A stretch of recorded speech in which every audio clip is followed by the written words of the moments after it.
खूंटी के अखाड़े में भाजपा के सामने एक चाय वाली की चुनौती। जल जंगल जमीन के संघर्ष का प्रतीक आदिवासी पत्रकार दयामणि बारला ने थामा पंजा। अपनी प्रारंभिक शिक्षा के दौरान खेतीहर मजदूर माध्यमिक शिक्षा का भार उठाने के लिए राजधानी रांची में नौकरानी काम तो कभी पत्रकारिता की शिक्षा के दौरान ठिकाने की खोज रेलवे स्टेशन पर रात गुजारने वाली आदिवासी पत्रकार दयामणि बारला ने आज झारखंड प्रदेश प्रभारी गुलाम अहमद मीर की उपस्थिति में कांग्रेस का दामन थाम ली। झारखंड में जल जंगल जमीन की लूट और विस्थापन के खिलाफ पिछले 30 वर्षों से संघर्ष का प्रतीक बनकर उभरी दयामणि बारला को उनके चाहने वालों के बीच दीदी उपनाम से भी पुकारा जाता है।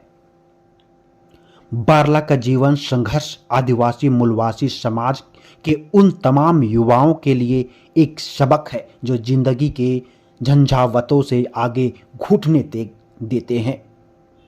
एक बेहद गरीब मुंडा परिवार में जन्मे दयामणि बारला ने जीवन का हर रंग झेला और आज भी एक क्लब रोड पर अपनी छोटी सी चाय की दुकान चलाती है। कहा जाता है कि यह चाय की दुकान से ज्यादा झारखंड के विभिन्न सामाजिक मुद्दों पर संघर्ष कर रहे सामाजिक कार्यकर्ताओं का खुला कार्यालय भी है। यहां हर दिन देश और राज्य की सियासत का गर्मागर्म बहस होती है।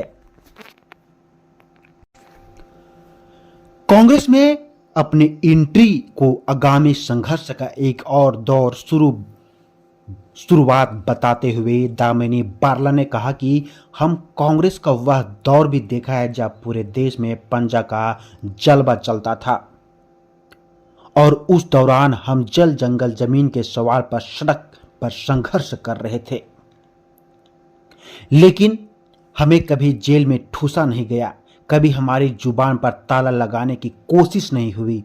यदि आपातकाल में उस शैक्षणिक दौर पर दौड़ दिया तो कभी जमीन के संघर्ष में देशद्रोह का प्रतीक नहीं माना गया, लेकिन आज पूरे देश में अघोषित आपातकाल है। देश की सारी संस्थाएं सत्ता के मुट्ठी में कैद है। बगैर भाजपा के संकेत किसी भी केंद्रीय संस्था में एक पत्ता भी नहीं हिलता।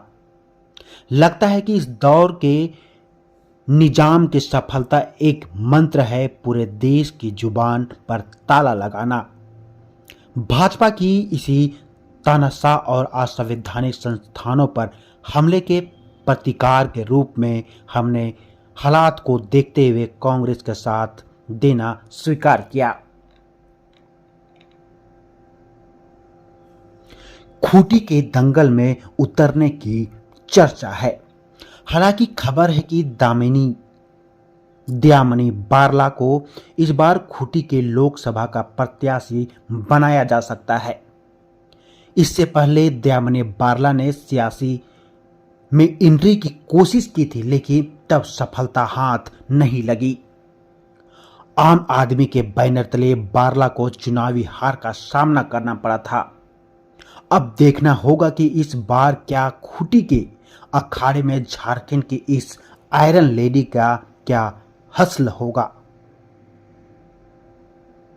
वैसे खुद दयामणि बारला खूंटी के चुनाव लड़ने की खबर की पुष्टि नहीं करती है, लेकिन वह इस खबर से इनकार भी नहीं कर रही है। उनका कहना है कि आगे का सारा फैसला पार्टी नेतृत्व के हाथों में है। जो भी आदेश होगा वह पार्टी की रणनीति होगी, वह उसे पूरा करने का दायित्व निभाएगी। इस हालत में यह देखना दिलचस्प होगा कि क्या चाय वाली खूंटी के अखाड़े में भाजपा के सामने कितनी बड़ी चुनौती बनकर सामने आएगी, और क्या खासकर उस हालत में जब इस सीट से केंद्रीय मंत्री अर्जुन मुंडा का एक बार मैदान में उतरने की चर्चा है।